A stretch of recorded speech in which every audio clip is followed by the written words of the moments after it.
وہ اپنی قوم کو سمجھا رہے تھے۔ خود ابراہیم علیہ السلام کو تو پہلے سے ہی یقین تھا کہ وہ جو دکھا رہے ہیں وہ مخلوق ہے اور مخلوق کبھی خالق نہیں ہو سکتی۔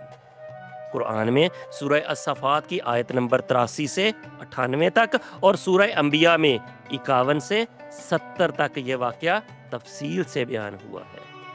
ابراہیم علیہ السلام کی قوم میں ہر سال ایک بڑا تہوار آتا تھا۔ لوگ شہر سے باہر جاتے، کھاتے پیتے، جشن مناتے اور بت خانہ خالی ہو جاتا۔ لوگوں نے ابراہیم علیہ السلام کو بھی ساتھ چلنے کی دعوت دی۔ انہوں نے کہا میں بیمار ہوں۔ علماء کی رائے میں یہ ایک حکمت عملی تھی۔ لوگ چلے گئے، ابراہیم علیہ السلام اکیلے رہ گئے اور وہ چل پڑے بت خانے کی طرف۔ تاریخ کی کتابوں میں ہے کہ اس بت خانے میں چھوٹے بڑے مل کر 70 سے زیادہ بت تھے۔ سب سے بڑا بت سونے کا تھا، اس کے گلے میں ایک سونے کی زنجیر تھی۔ ان سب بتوں کے سامنے کھانے کی تھالیاں رکھی ہوئی تھیں چڑھاوے کے طور پر۔ ابراہیم علیہ السلام نے ان بتوں کو دیکھا اور طنزیہ کہا، تم کھاتے کیوں نہیں؟ تمہیں کیا ہوا؟ تم بولتے کیوں نہیں؟ پھر حضرت ابراہیم علیہ السلام نے کلہاڑی اٹھائی اور ایک ایک بت توڑا، چھوٹے بڑے درمیانے، سب توڑ، صرف ایک سب سے بڑا باقی چھوڑا۔ ابراہیم علیہ السلام نے کلہاڑی اس بڑے بت کے کندھے پر رکھ دی، گویا اسی نے یہ سب کیا۔ جب قوم میلے سے واپس لوٹی اور بت خانے کا یہ حال دیکھا تو پورے شہر میں کوہرام مچ گیا۔ ہمارے خداؤں کا یہ حال کس نے کیا؟ وہ چیخ اٹھے کہ ہمارے خداؤں کا یہ حال کس نے کیا؟ سب کی زبان پر ایک ہی نام تھا، ابراہیم ابراہیم۔ حضرت ابراہیم علیہ السلام کو نمرود کے بھرے دربار میں لایا گیا۔ نمرود تخت پر بیٹھا غصے سے کانپ رہا تھا۔ ابراہیم، کیا تم نے ہمارے خداؤں کا یہ حال کیا؟ ابراہیم علیہ السلام نے وہ تاریخی جواب دیا جس نے پوری قوم کی عقل پر تمانچہ مارا۔ بلکہ یہ حرکت تو اس بڑے بت نے کی ہے۔ اگر یہ بول سکتا ہے تو اسی سے پوچھ لو۔ یہ سن کر پوری قوم شرمندہ ہو گئی اور وہ دل ہی دل میں قائل ہو گئے کہ یہ بت تو بول ہی نہیں سکتے تو یہ خدا کیسے ہو سکتے ہیں؟ لیکن ضد، انا اور نمرود کے خوف نے انہیں سچ قبول کرنے نہ دیا۔ نمرود نے اپنی شکست کو چھپانے کے لیے کائنات کا سب سے ہولناک فیصلہ سنا دیا۔ اسے جلا دو اور اپنے خداؤں کی مدد کرو۔ مدد کرو اگر تم کچھ کرنے والے ہو تو۔ فیصلہ ہو چکا تھا، اب نمرود نے اپنی انا کا سودا کر لیا تھا۔ روایات میں آتا ہے کئی مہینوں تک پورے ملک سے لکڑیاں اکٹھی کی گئیں، یہاں تک کہ اگر کوئی عورت بیمار ہوتی تو وہ منت مانگتی، اگر میں ٹھیک ہو گئی تو میں ابراہیم کو جلانے کے لیے لکڑیاں جمع کروں گی۔ ایک بہت بڑا گڑھا کھودا گیا، لکڑیوں کا پہاڑ کھڑا کیا گیا اور اسے آگ لگا دی گئی۔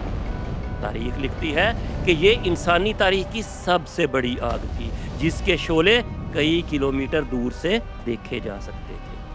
آگ اتنی شدید تھی کہ کوئی انسان اس کے قریب جانے کی ہمت نہیں کر سکتا تھا۔ تو پھر ابراہیم علیہ السلام کو اس میں ڈالا کیسے جائے؟ نمرود کے انجینئرز پریشان تھے کہ اس آگ کے پاس جایا کیسے جائے۔ تب شیطان ایک انسانی روپ میں آیا اور اس نے منجنیق بنانے کی ایک ترکیب بتائی، ایک ایسی مشین جو دور سے ہی کسی چیز کو ہوا میں اچھال کر آگ کے اندر پھینک دے۔ حضرت ابراہیم علیہ السلام کو زنجیروں میں جکڑ کر منجنیق پر لاد دیا گیا۔ وہ اکیلے تھے، زمین پر ان کا کوئی یار و مددگار نہیں تھا، لیکن آسمانوں پر فرشتے بھی یہ منظر تجسس سے دیکھ رہے تھے۔ جب ابراہیم علیہ السلام کو ہوا میں اچھالنے کا وقت آیا تو کائنات کی سب سے طاقتور مخلوق روح الامین حضرت جبرائیل علیہ السلام ہوا کے دوش پر اڑتے ہوئے آئے، آپ کے پاس پہنچے، فرمانے لگے، اے ابراہیم، کیا آپ کو میری کوئی حاجت ہے؟ کیا میں آپ کی کوئی مدد کروں؟ ذرا اس مقام پر خلیل اللہ کے ایمان کا لیول دیکھیے۔ ہوا میں معلق ہیں، نیچے آگ کا سمندر تپ رہا ہے، مدد لانے والا جبرائیل جیسا فرشتہ ہے۔ حضرت ابراہیم علیہ السلام کامل یقین کے ساتھ فرمانے لگے، اگر آپ سے مدد مانگنی ہے تو مجھے کوئی ضرورت نہیں، لیکن اگر اللہ سے مانگنی ہے تو ہاں، اللہ میرے حال سے واقف ہے۔ پھر آپ علیہ السلام کی مبارک زبان پر وہ کلمات جاری ہوئے جو آج بھی ہر مسلمان کا سب سے بڑا ہتھیار ہے۔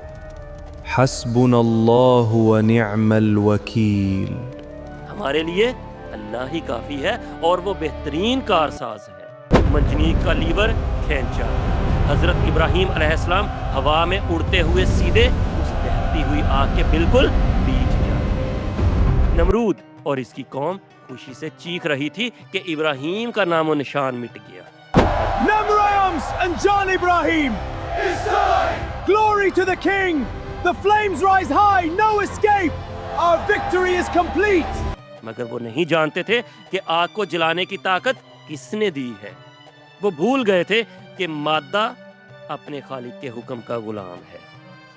جیسے ہی ابراہیم علیہ السلام کے قدم اس آگ کو چھونے لگے، عرش بری سے کائنات کے مالک نے آگ کو ایک ایسا حکم دیا جس نے فزکس کے تمام قوانین کو ملیا میٹ کر دیا۔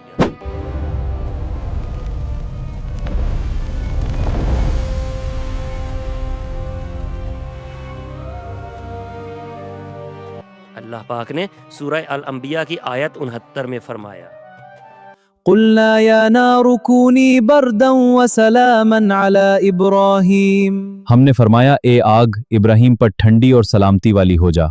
مفسرین یہاں ایک حیرت انگیز نقطے کی طرف اشارہ کرتے ہیں۔ امام ابن کثیر رحمۃ اللہ علیہ لکھتے ہیں، اللہ نے صرف بردن ٹھنڈی ہو جا نہیں فرمایا، بلکہ ساتھ وسلامن یعنی سلامتی والی ہو جا یہ فرمایا۔ اگر اللہ آگ کو صرف ٹھنڈی ہونے کا حکم دیتے تو آگ اتنی ٹھنڈی ہو جاتی کہ ابراہیم علیہ السلام سردی سے جم جاتے، لیکن وہ سلامتی والی ٹھنڈک تھی۔ سیدنا ابن عباس رضی اللہ عنہ فرماتے ہیں، اس دن روئے زمین پر جتنی بھی آگ تھی سب کی گرمی ختم ہو گئی تھی تاکہ ابراہیم علیہ السلام کو تکلیف نہ ہو۔ آگ نے حضرت ابراہیم علیہ السلام کا ایک بال تک نہ جلایا، صرف وہ رسیاں جل کر خاک ہو گئیں جن سے آپ علیہ السلام کے ہاتھ پاؤں باندھے گئے تھے۔ آگ کے عین وسط میں اللہ پاک نے جنت کا ایک باغ اگا دیا جہاں ٹھنڈی ہوائیں چل رہی تھیں اور چشمے بہہ رہے تھے۔ نمرود کئی دنوں تک جشن مناتا رہا، لیکن جب آگ ٹھنڈی ہوئی اور راکھ اڑی تو نمرود نے جو دیکھا اس پر اس کی عقل ماری گئی۔ اس نے دیکھا ابراہیم علیہ السلام راکھ کے ڈھیر کے بالکل بیچ میں محفوظ بیٹھے مسکرا رہے ہیں۔ نمرود بھی وہاں یہ پکارے بنا نہ رہ سکا، ابراہیم، تیرا رب کتنا عظیم ہے!